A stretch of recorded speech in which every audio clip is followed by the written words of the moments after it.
जय श्री कृष्ण। राधे राधे मित्रों। आपका हमारे चैनल पर एक बार फिर से स्वागत है, जहां आप सुन रहे हैं श्रीमद् भगवद गीता की एक शानदार श्रृंखला जिसका नाम है भगवद गीता की सीख। मित्रों, आज के वीडियो में हम जानेंगे कि श्रीमद् भगवद गीता के चौथे अध्याय से क्या सीखा जा सकता है, और वो भी बहुत ही सरल शब्दों में।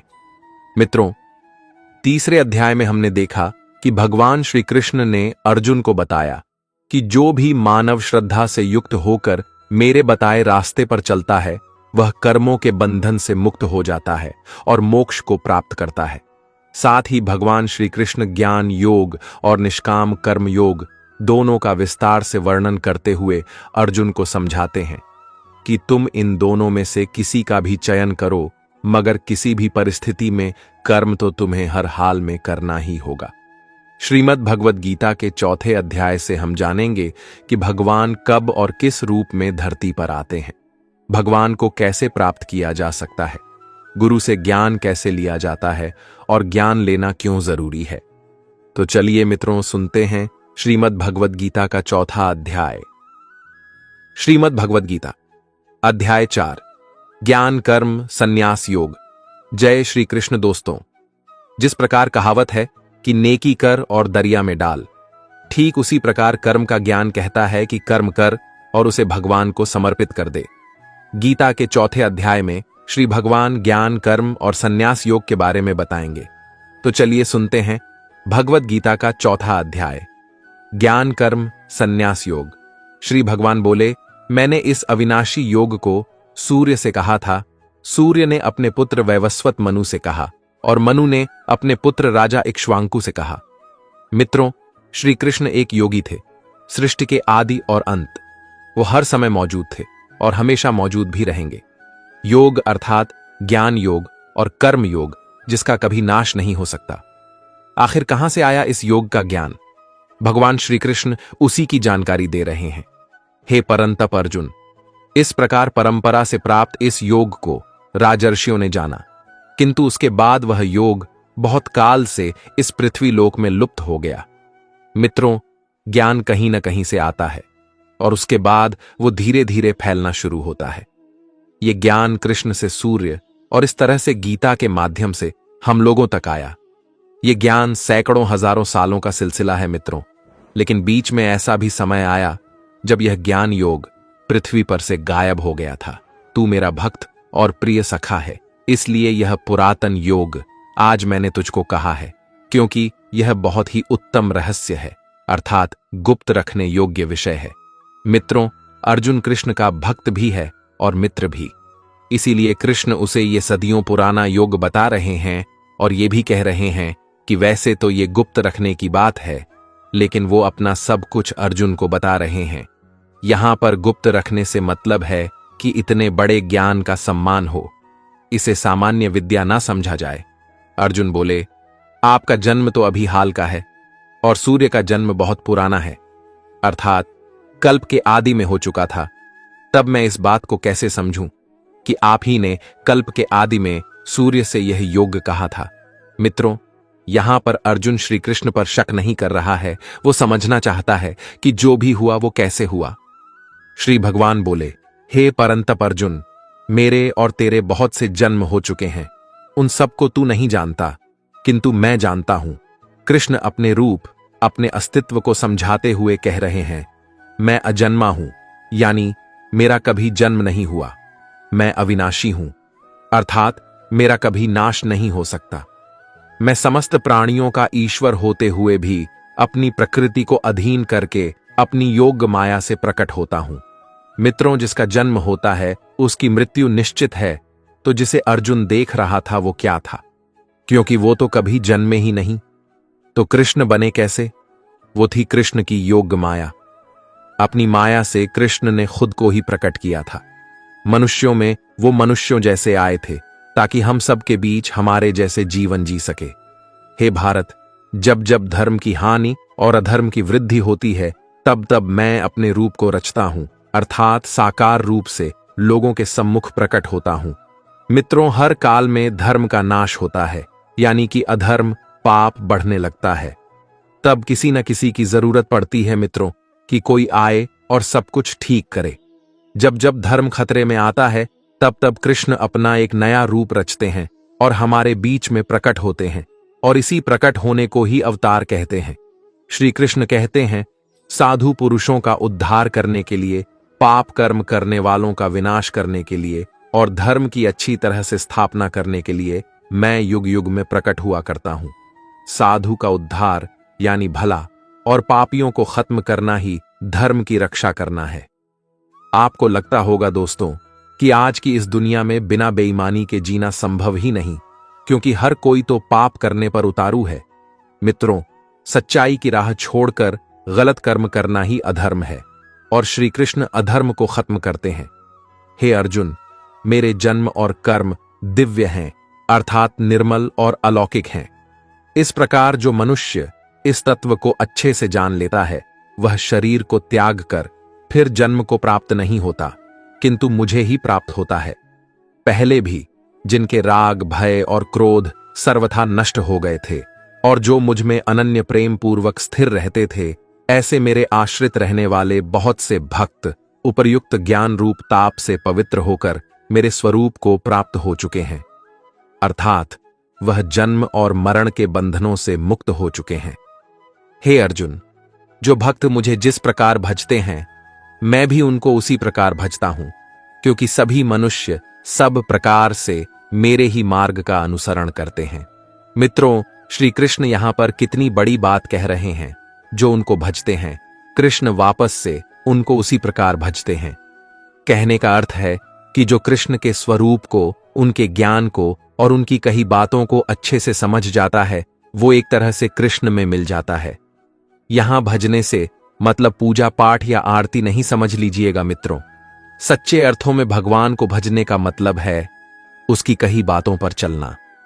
श्री कृष्ण कहते हैं, इस मनुष्य लोक में कर्मों के फल को चाहने वाले लोग देवताओं का पूजन किया करते हैं, क्योंकि उनको कर्मों से उत्पन्न होने वाली सिद्धि शीघ्र मिल जाती है। मित्रों, जो लोग कृष्ण के कहे अनुसार कर्म करते हैं और साथ में देवताओं की पूजा करते हैं, उन्हें उनके कर्मों के फल जल्दी मिल जाते हैं। ब्राह्मण, क्षत्रिय, वैश्य और शूद्र, इन 4 वर्णों का समूह गुण और कर्मों के अनुसार मेरे द्वारा रचा गया है। इस प्रकार उस सृष्टि रचनादि कर्म का कर्ता होने पर भी मुझ अविनाशी परमेश्वर को तू वास्तव में अकर्ता ही जान। मित्रों, जिसे हम जात या जाति कहते हैं, वो आपके गुण और कर्मों पर निर्भर करती है मित्रों, जन्म पर नहीं। हो सकता है कि आपका जन्म एक अच्छे घर में हुआ हो, आपके माता और पिता अच्छे इंसान हो, लेकिन अगर आप धूर्त हैं, झूठे हैं या गलत काम करते हैं, तो क्या आपको भी सच्चा और अच्छा कहा जाएगा? बिल्कुल नहीं मित्रों। हे अर्जुन, कर्मों के फल में मेरी स्पृहा नहीं है, इसीलिए मुझे कर्म लिप्त नहीं करते। यहां श्री भगवान के कहने का भाव है कि कर्म करो, लेकिन फल की इच्छा से नहीं, बस अपना कर्म करते जाओ और आगे बढ़ते जाओ। श्री कृष्ण आगे अर्जुन को बताते हैं कि पूर्व काल में पूर्वजों ने भी इस प्रकार मेरे बताए अनुसार ही कर्म किए हैं और मोक्ष को प्राप्त हुए हैं।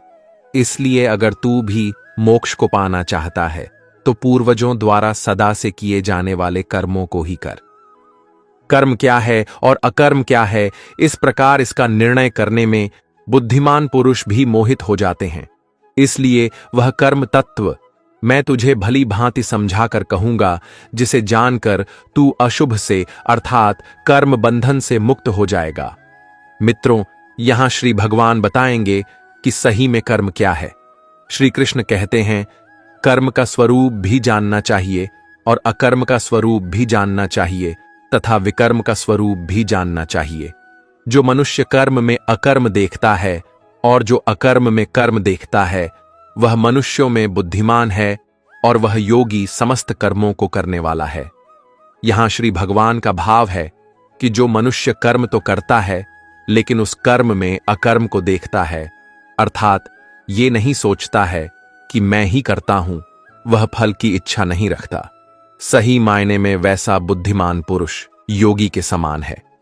कृष्ण कर्म को आगे समझाते हुए कहते हैं कि हे अर्जुन, जिसके संपूर्ण कर्म बिना कामना और संकल्प के होते हैं तथा जिसके समस्त कर्म ज्ञान रूप अग्नि के द्वारा भस्म हो गए हैं, अर्थात जो कर्मों के बंधन से मुक्त हो चुके हैं, जिन्हें परमात्मा की प्राप्ति हो गई है, उस महापुरुष को ज्ञानी जन भी पंडित कहते हैं। दोस्तों, सीधी भाषा में इसे ऐसा समझिए कि कर्म करना है और उसे भूल जाना है। लेकिन कौन सा कर्म? शास्त्र विहित कर्म, अर्थात जिस कर्म को शास्त्र ठीक बताएं, जिसमें धर्म का पालन हो, जिसमें आपका कर्तव्य समाहित हो। जो पुरुष समस्त कर्मों में और उनके फल में आसक्ति का सर्वथा त्याग करके संसार के आश्रय से रहित हो गया है और परमात्मा में नित्य तृप्त है, उसके लिए भगवान की भक्ति के अलावा और कोई कर्म नहीं रह जाता है। अर्थात वह कर्म करते हुए भी वास्तव में कुछ भी नहीं करता। जिसने अपने मन और इंद्रियों को जीत लिया है और जिसने समस्त भोगों की सामग्री का परित्याग कर दिया है, ऐसा आशा रहित पुरुष केवल शरीर संबंधी कर्म करता हुआ भी पापों को नहीं प्राप्त होता है।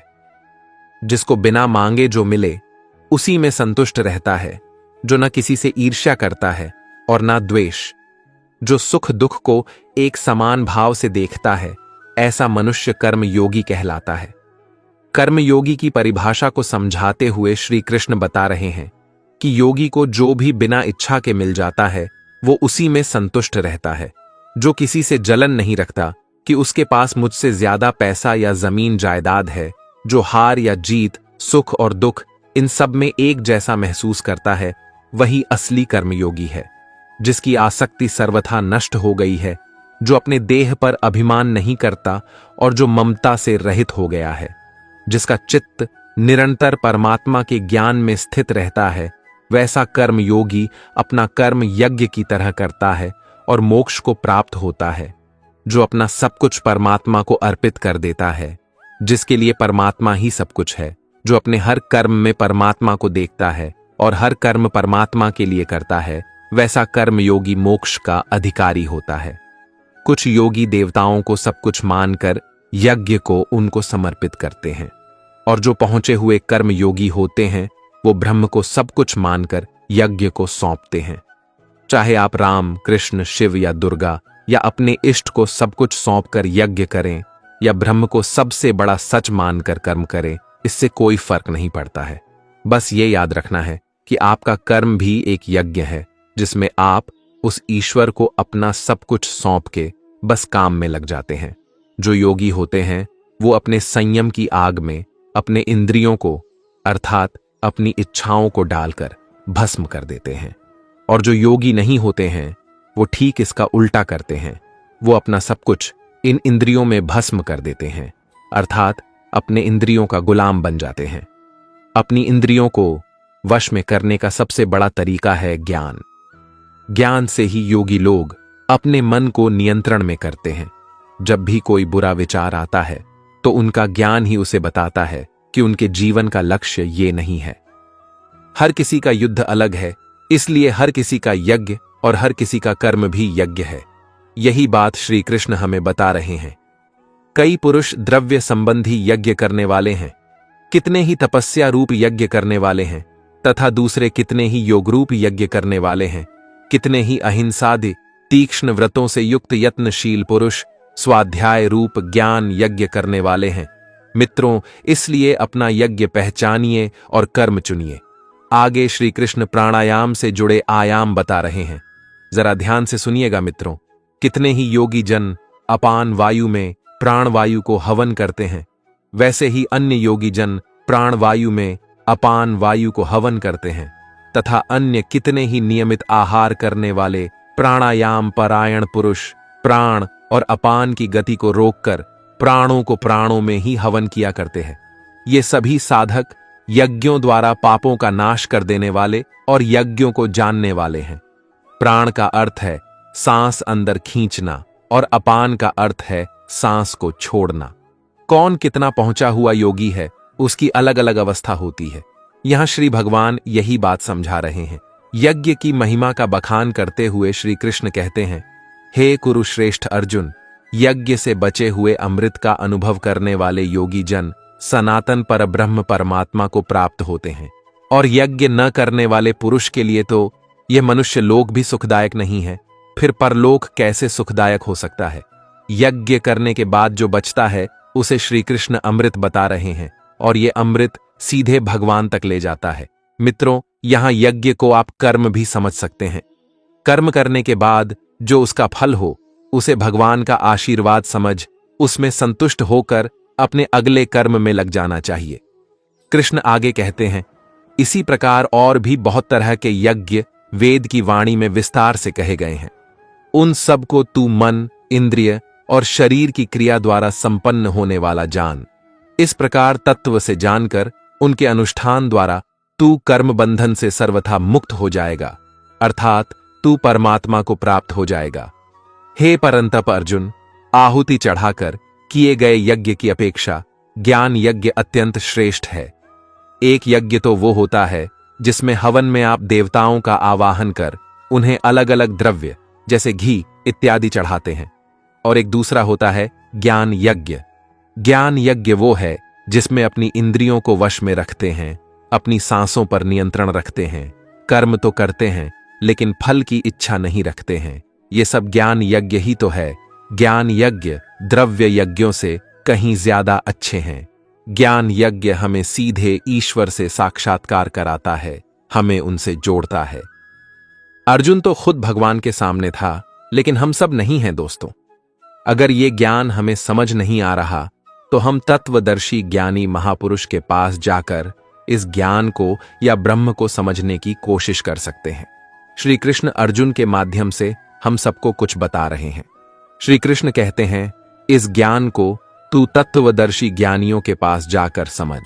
उनको भली भांति दंडवत प्रणाम करने से, उनकी सेवा करने से और कपट त्याग कर सरलता पूर्वक प्रश्न करने से वे परमात्मा तत्व को भली भांति जानने वाले ज्ञानी महात्मा तुझे उस तत्व ज्ञान का उपदेश देंगे, जिसको जानकर फिर तू इस प्रकार मोह को नहीं प्राप्त होगा, तथा हे अर्जुन, उस ज्ञान को प्राप्त करके उस पर अमल करके तू परमात्मा को प्राप्त हो जाएगा। यदि तू अन्य सब पापियों से भी अधिक पाप करने वाला है तो भी तू ज्ञान रूप नौका द्वारा परमात्मा की भक्ति करके पाप रूपी समुद्र से तर जाएगा। क्योंकि हे अर्जुन, जैसे प्रज्वलित अग्नि ईंधनों को भस्ममय कर देता है, वैसे ही ज्ञान रूप अग्नि संपूर्ण कर्मों को भस्ममय कर देता है और मनुष्य परमात्मा को प्राप्त हो जाता है। मित्रों, ईंधन को जब आप आग में डालते हैं तो ईंधन बचता नहीं बल्कि आग बन जाता है। उसी तरह से जब ज्ञान आपको प्राप्त हो जाता है, जब आप ज्ञानी बन जाते हैं, तो आपके कर्म भी खत्म हो जाते हैं। यहां पर कर्मों के खत्म होने का मतलब ये नहीं है कि आप कर्म करना छोड़ देते हैं। इसका मतलब है कि आप कर्मों के बंधन से छूट जाते हैं। कर्म करते हैं उसे कर्तव्य मानकर, न कि उसके फल के लिए। यही तो ज्ञान है जिसे हम सबको जानना चाहिए। इस संसार में ज्ञान के समान पवित्र करने वाला निसंदेह कुछ भी नहीं है। उस ज्ञान को कितने ही काल से कर्म योग के द्वारा मनुष्य अपनी मृत्यु के पश्चात अगले जन्म में अपने आप ही आत्मा में पा लेता है और वह मनुष्य फिर से कर्म योग में लग जाता है। अर्थात ज्ञान कभी नष्ट नहीं होता है। जिसने अपनी इंद्रियों को जीत लिया है वह मनुष्य ज्ञान को प्राप्त होता है और भगवान की प्राप्ति कर परम शांति को प्राप्त हो जाता है। विवेकहीन और श्रद्धा रहित और संशय युक्त मनुष्य इस ज्ञान को कभी प्राप्त नहीं कर पाता है। ऐसे संशय युक्त मनुष्य के लिए न यह लोक है, न परलोक है और न ही सुख है। हे धनंजय, जिसने कर्मयोगी की विधि से समस्त कर्मों को परमात्मा में अर्पण कर दिया है और जिसने विवेक द्वारा समस्त संशयों का नाश कर दिया है, ऐसे मन को वश में किए हुए पुरुष को कर्म नहीं बांधते और वो सीधे परमात्मा को प्राप्त होते हैं। इसलिए हे भरतवंशी अर्जुन, तू हृदय में स्थित इस अज्ञान जनित अपने संशय का विवेक ज्ञान रूप तलवार द्वारा छेदन करके समत्व रूप कर्म योग में स्थित हो जा और युद्ध के लिए तैयार हो जा। इस प्रकार उपनिषद, ब्रह्म विद्या तथा योग शास्त्र रूप श्रीमद् भगवद गीता के श्री कृष्ण अर्जुन संवाद में दिव्य ज्ञान योग नाम का चौथा अध्याय संपूर्ण हुआ।